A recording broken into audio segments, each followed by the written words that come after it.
The objective of tonight's talk and discussion is to try to expand the idea of Emunah, of Jewish faith, and to understand also why it needs to be expanded.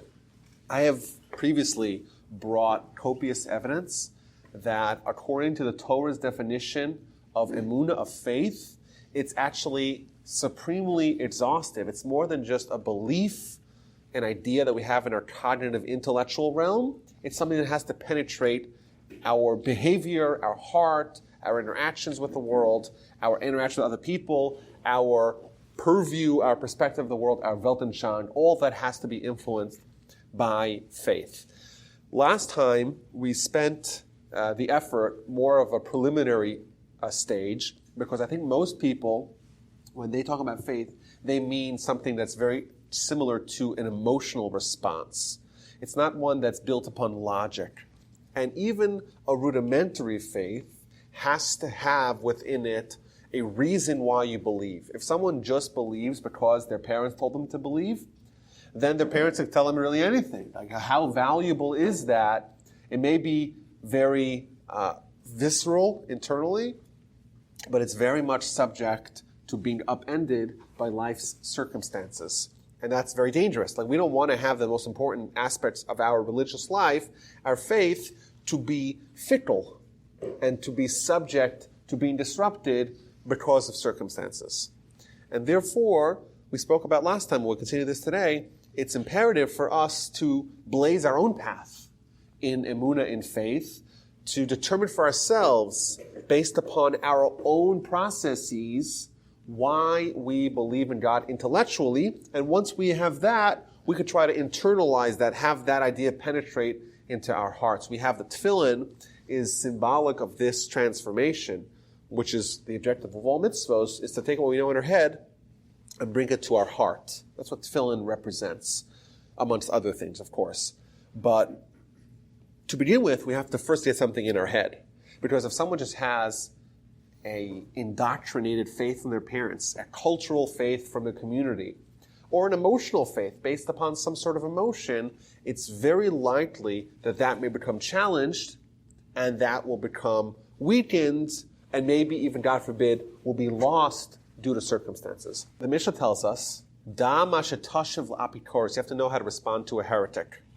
Now, importantly, it doesn't say you should respond to a heretic. It means that your faith internally should be able to withstand, even if you were to engage in debate, in polemics with a heretic, you should have the responses. So it's for yourself. It's not for the other person. Sometimes someone is not willing to be convinced of your argument no matter what you say, and therefore arguing with them is futile.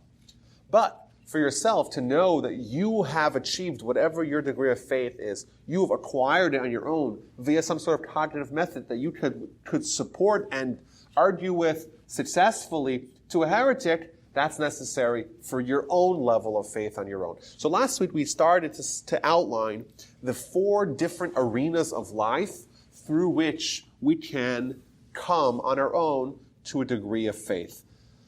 We spoke last week about how the world, which is a proxy for God's handiwork, is an opportunity for us to see God's majesty and God's awesomeness in His creations, and that will help us to make firm in our heart, to buttress our own faith based upon our analysis of God's world. That's one general realm of acquirership of your own faith.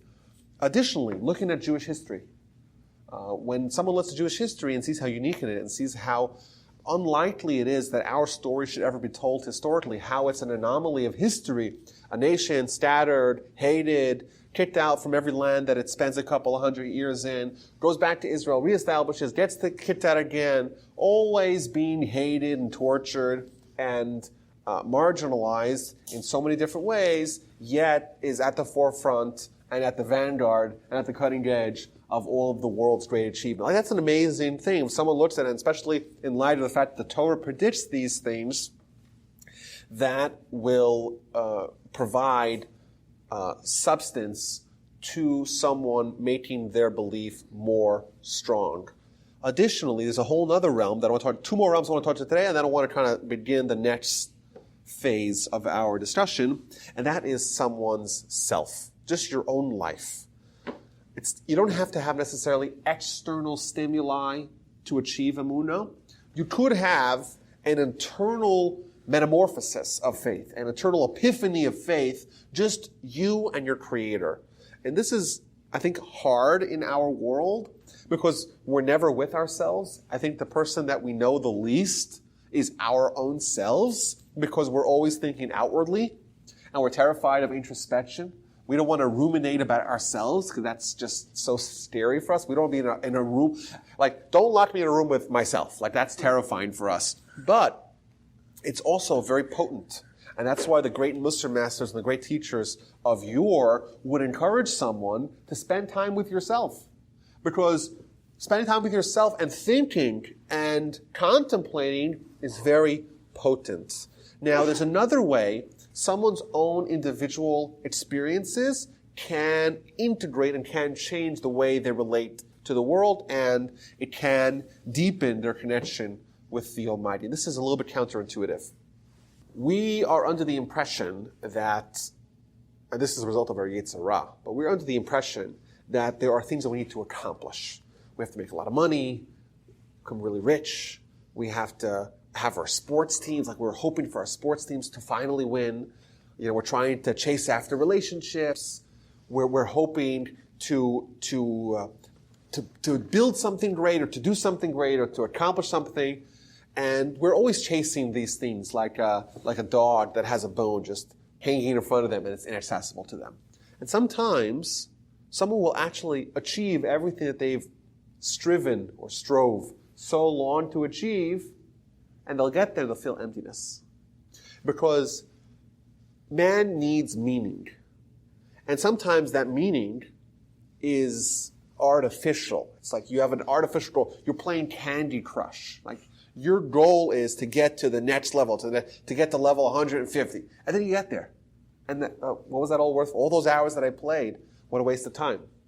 There's an emptiness when someone actually achieves what they had set out to make their life meaning goal.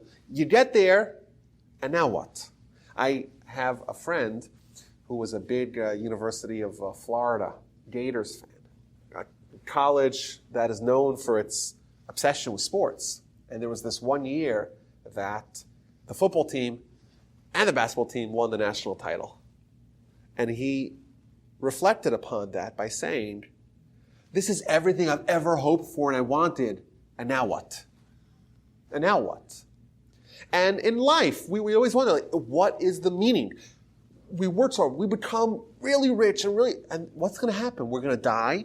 They're going to place our body in a box, put it in the ground, and within a few months, all the worms and maggots are going to be biting at our flesh. What's it all about? And the absolute truth that someone will encounter is that unless you believe in God, unless you have a picture in your mind of another existence, of the realm of the soul, of the spiritual world, no matter how high it is, that mountain that is your meaningful objective of life, remember how high it is? Eventually, it hits a brick wall. All of life, everyone you know, all this politics and sports and the news and all that, it's just a race off the cliff because everyone's going to die. And what do they have left for you? You're a billionaire, mazel tov. You'll be dead. And you know what? The worms don't discriminate between your flesh and the pauper next door's flesh. It's all the same. It's all a race to zero. That's what life is if you don't have faith. And we are designed to reject that. We're designed that there has to be something, there is a soul within us. It's very powerful. We don't feel it, connect to it on a sensory level, but it's there. And when we think about that, that's absolutely devastating. And there's this hole, this void that we encounter in our world when we ruminate about such matters. And that's a very powerful thing. That can open up someone's relationship with the Almighty. But remember, that process, all these processes that we're talking about, have to be done by a person themselves. And that's the goal. It doesn't matter how you get there, you have to get there. And what it means is to acquire your faith on your own. We don't want to rely on what our parents told us. What if our parents were lying? We don't rely on what our school tells us, because you know what? When you become an adult, you realize that adults don't have all the answers. You realize that, and then you start to question things. If you don't blaze your own path, if you don't acquire your own mahalach, understanding of faith, you're very much doomed to failure in your life of faith. My grandfather would suggest an option like this. I got another very good method for someone to have to make their faith their own. A lot of people, we like having options. That's why the term agnostic is so popular, because it gives people, you don't lose your option, you still have optionality. You say, well, I'm not making a choice. But we have to make a choice, because if you don't make that choice of what you're living for, what your meaning in life is, that's going to determine your behavior. So you have to make that choice. And a good way to choose is to do what's called a two-door test. Okay, you're hesitant to believe in God, right? You're maybe not convinced by the evidence. You have questions. You wonder, well, people die because of wars of religion, which is, of course, nonsensical, because by that same argument, the people die in wars about territory. We shouldn't have territory. We should all be floating in the air in balloons. It's not a good argument. People say that, and people are convinced by that. Oh, what do you mean? I saw a really religious guy who was going to prison because he was dishonest in business. Again, these aren't substantial arguments, but these are arguments that gain steam. And people, therefore, are hesitant to say, well, I'm agnostic, I'm an atheist. Okay, but recognize what you're signing up for. You have to recognize, just know what you are choosing. First of all, someone says they don't believe in God, what they're saying is that all of life, nothing really matters. Ultimately, nothing matters. You know why? Because if there's no din v'cheshbon, if there's no accounting or reckoning, it's all just where we all die the same death, we're all eaten by the same maggots, life should have no meaning. That's a good argument. People have made that argument. But I also think someone wants to suggest, doesn't want to accept the idea of God into their hearts, they have to realize what's on the side of the other door. They want to suggest that we're just a bunch of automatons that arrived here without any intelligent design. Do you know who believed that more than anyone else and took that idea to its nth conclusion? One of the most vile murderers that have ever graced the planet was obsessed with that idea. Of course, that's Hitler. Hitler was motivated by the idea is that we're nothing but random accidents, and the idea of natural selection, that the more mighty consumes the more inferior species. He was dominated by that idea. And you know what? He's right. If you choose that door, that's where you should end. That's the logical conclusion that you should make if you make that choice. You should optimize your life here. And if there are other people that are maybe threatening you, they're taking away your Lebenstraum, right? Okay, you should justifiably pursue the kind of ends that he did. Now, I'm not saying that all people that are atheists are like Hitler, but I'm saying is that if you actually take an idea to its logical steps, conclusions afterwards, you should realize that according to people who take that option, who go through that door, that result is actually logical. And I don't think people are willing to do that. I want to look at, there's another way we could this is kind of that approach, that method, I don't know if it might backfire, because it's really pushing someone to the wall and forcing them to realize what their decisions are. It may work, it may not work. Like we said, everyone should choose whichever path they want to get to their result. What I'm trying to say over here is that there's a buffet. Right. There's a smorgasbord, and everyone comes and picks what they want. The result that we're trying to achieve here is where someone's faith is acquired. It's not given to them by their parents, by their rabbi, by the schools, by their friends, by the society, by the civilization. It's their own. And that is, to dovetail with what Josh was saying, that is what it means to know how to respond. Because if you just have something you believe because of doctrine, some dogma that was told to you, then you can't respond to any arguments because it's not based upon any cognitive process. there's 4 different realms to use. There's looking at the world and examining it. Let's say, I spoke about this last time. In our world today, we now know that the best estimate of how many different species there are more than 1 trillion, 1 million, which is an astonishing amount, unfathomable amount of different species. If you don't believe in God, you have to tell me, how did all those species come into existence? A single species, I cannot even fathom how it would come in without an intelligent creator. No. How do you have 1 trillion? Even if there was 5 species, I'd have a hard time believing. But tell me, step by step, how does this happen? Where do you have matter from? Even if I give you matter, where are you getting the building blocks for life? Where are you getting DNA from? Where are these things coming from? Tell me how it works. Just show me the process. Even evolution starts off with an amoeba. Well, we'll start with just an amoeba. An amoeba is something more complex than anything all of collected human society has ever built together. Even if you add more time, it doesn't help. The time problem doesn't solve the core problem. So what I'm saying is that there's a variety of ways. You can use that approach. Some people it works for them, some people it doesn't work for them. You look at the Torah, you look at history, you look at man, you look at all these things, and you develop some sort of framework that works for you. So everyone has their own things that motivate them. But the mitzvah of I am the Lord your God demands of us, for each one of us, to develop our own approach and our own to respond to the heretic. Build your own model, your own construct that works for you. Now, I want to kind of impress upon the discussion here why this is so critical and why all these other levels. Even we're suggesting that emotional faith is not enough and cultural faith is not enough. We have to have cognitive faith. We have to have acquired faith. But even that is just in your head. You have to take that and migrate it south. You have to actually believe in a way that it actually penetrates every part of your life, your behavior, your outlook on the world. And the question is, why is that so necessary? Why does the Emunah have to be so fundamental and basic that it actually transforms the very physiology of your person, that you change from being a body to a soul? There's a Gemara in the book of Sanhedrin on page 63b. And the Gemara there is talking about idolatry. And we know in ancient times, the Jewish people, unfortunately, had many instances where the Jews committed idolatry. And the Gemara is disturbed by that. Like, why would groups of Jews go and bow down to statues? It seems like it's a very, very bizarre idea. Why would they do that? It doesn't make any sense. So the Gemara asked that question. And the Gemara says something very striking. The Gemara says that the Jewish people always knew there was no substance in the idols.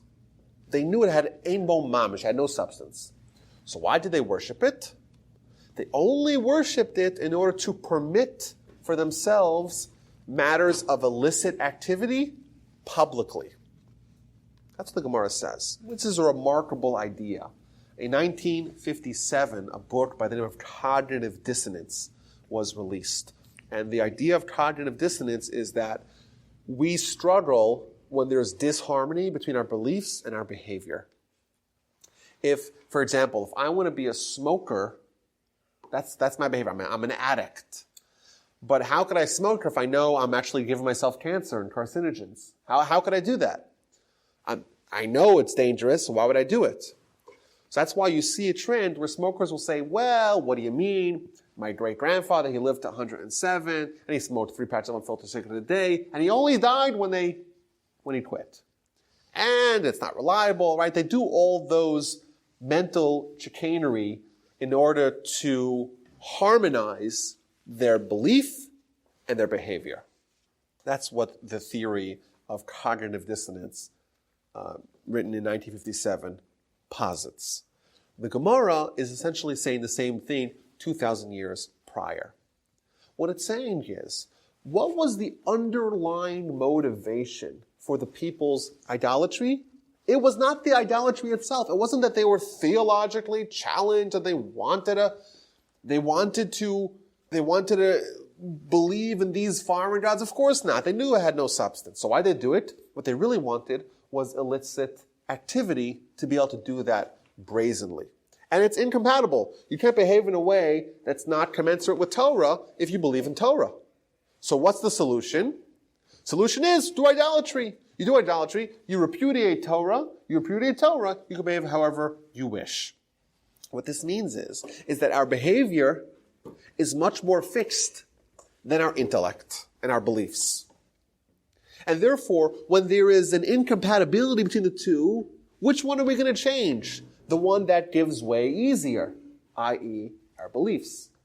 So if I want to behave one way, but I believe a different way, the law is that I feel very uncomfortable when there's dissonance, when there's disunity amongst those two, I'll have to change one. Something has to give.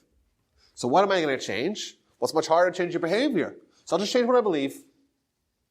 And thus the people are doing idolatry, and in their heads, they think, well, idolatry has some substance.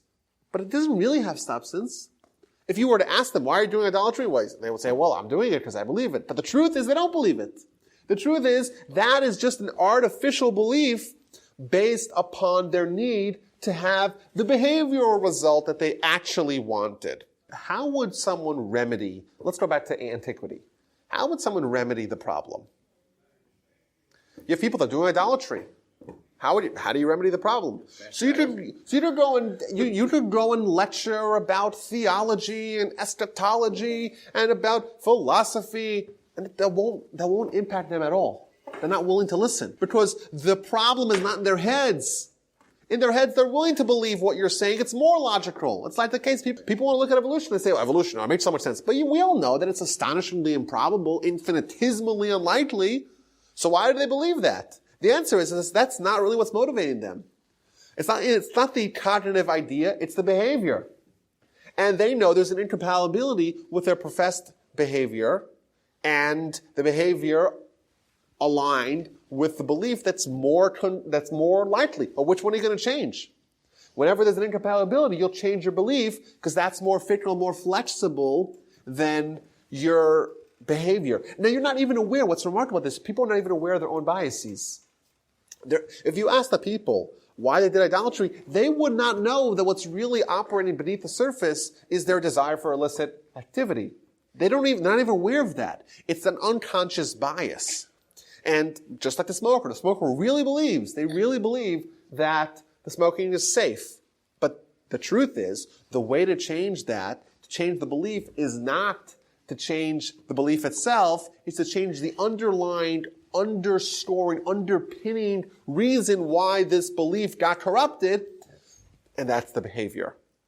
And that's why the Torah tells us, Emunah, your faith, you have faith in your head. Great. But is it real faith? Well, what happens when what is in your head comes into conflict with what you believe? Well, let me ask you a question. Any sin, someone does a sin against what the Torah says, how is that compatible with what they believe in their head? They believe that God, they believe Torah, they believe it. So how are they behaving like that? The answer is that they don't actually believe it to such a degree that it can stand up in the face of their desired behavior to the contrary. And therefore, their belief is not really complete. Every sin, in effect, is a manifestation of cognitive dissonance that we all have. We believe in God. We're not willing to question that. But, well, all the mitzvos, are they so mandatory? Is there maybe some flexibility? Wait, the Torah does not provide a lot of flexibility. The Torah is not very tolerant of deviation from the strict rules. We know that. But, well, God will know, God will understand. What that essentially means is God, no, look at the Torah, look at the evidence. It's clear that the God is not very flexible on his principles. So how are we behaving like that? The answer is that our behavior, that's on a higher scale of the totem pole of what we're willing to change versus our beliefs. And that's our own little mini cognitive dissonance. And that's why there's an obsession in the Torah to not just have Emunah in your head, believe in God intellectually, because you can believe in God intellectually and still behave however you want and find a way to make it compatible. Right. You have to actually have the Emunah in your body, in your behavior. That's the way to not sin. That's how you don't sin. Because that's the underlying reason why you would sin. That is more primary to affecting your behavior than what you believe in your head. You can believe 1,000 things in your head and behave entirely however you want. Our sages tell us that Esau, the brother of Jacob, his head was buried in the cave of the forefathers, in Maras Machpelah. The Midrash tells us is that Esau was stopping them from burying Yaakov. Chushim ben Dan, Chushim, the deaf son of Dan, he came, he's like, what's going on? He's like, this guy's stopping my grandfather from being buried? What? We have to go get some sort of document from Egypt? Boom, he decapitated him. And Esau's head rolls into the cave of the forefathers and is still there. Oh, so what does this mean? What this means is, so what the commentaries say, is that Esau, if you were to isolate Esau's head, he was just like Abraham, Isaac, and Jacob. He was the same thing, intellectually, in his head. What Esau did not do is take the emunah of his head and find ways to make it migrate down south to the rest of his body. Therefore, his head indeed was worthy of being buried alongside Abraham, Isaac, and Jacob, but his body wasn't. And that's the innovation of Judaism. Is to make emunah, to make it penetrate down into our body so that we'll actually behave in a way that is commensurate with what we quote-unquote believe intellectually. Esau believed in God intellectually, but how did he behave? Like a terrorist, like an animal, yeah.